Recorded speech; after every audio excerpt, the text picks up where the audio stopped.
let's take a look at the new Pro Ultimate.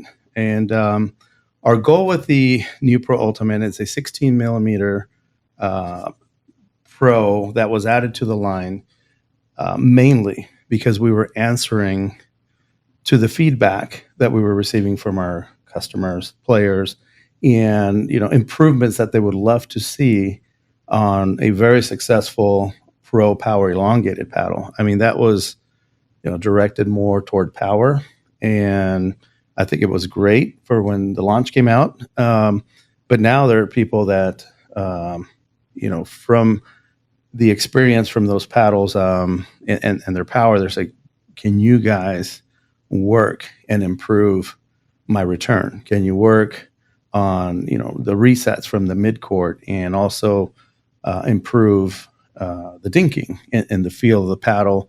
Look, can we add more stability? And in thinking about all of those things, and essentially what they were asking for is a solid all-around paddle with just tremendous power. So, but also in being responsible to what's going on with pickleball, a lot of people are concerned about speeding the paddles up and everything else.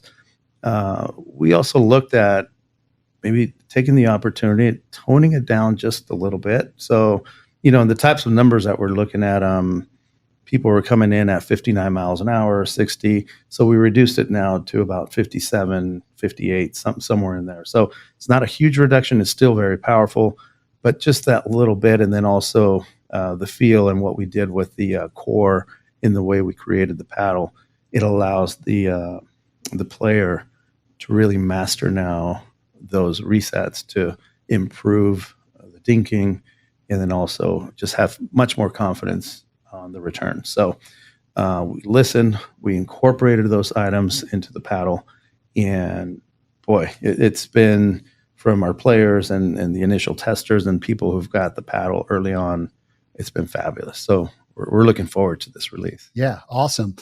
So besides the fact that it's 16 millimeters compared to 14 millimeters, what are some of the internal differences between the Ultimate and the Pro?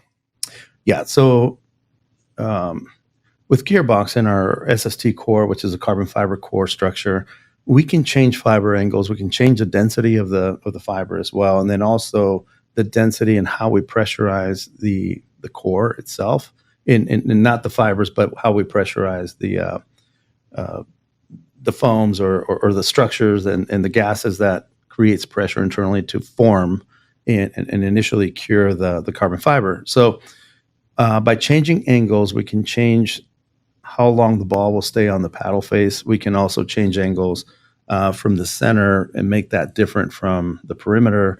We also can change the structure around the perimeter of the frame to make it either more flexible, stiffer around the throat and the handle. So we can essentially control how long the ball will stay on the paddle face. We can control the exit velocity from the center and make that as even throughout the paddle, or toward the top, toward the sides. And those are the things that we really focused on. The 16 millimeter, and we went 16 because most people are used to, and when you think of control paddles, they generally think 16 millimeter, 18, and all the way up to 20, or I think there's even one at 22. But you think control, you think thicker paddles, you think power, you think of thinner paddles. We didn't want to get into all that and create confusion, and so we went with a 16 millimeter. We know that's sort of the sweet spot right now for most players when you start talking about control. So we brought in at 16 millimeters, but kept the power of 14 millimeter paddle.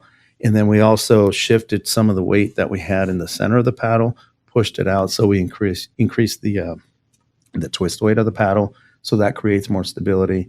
But more than just the mass itself or the weight distribution, we changed how the paddle responds to the ball, which is more important than just weight. Weight is very simple, right? But when you begin to tweak the structure to work with the ball and the force that you're using to impact the ball, that's where this paddle really takes advantage of the stability and the control that people are looking for.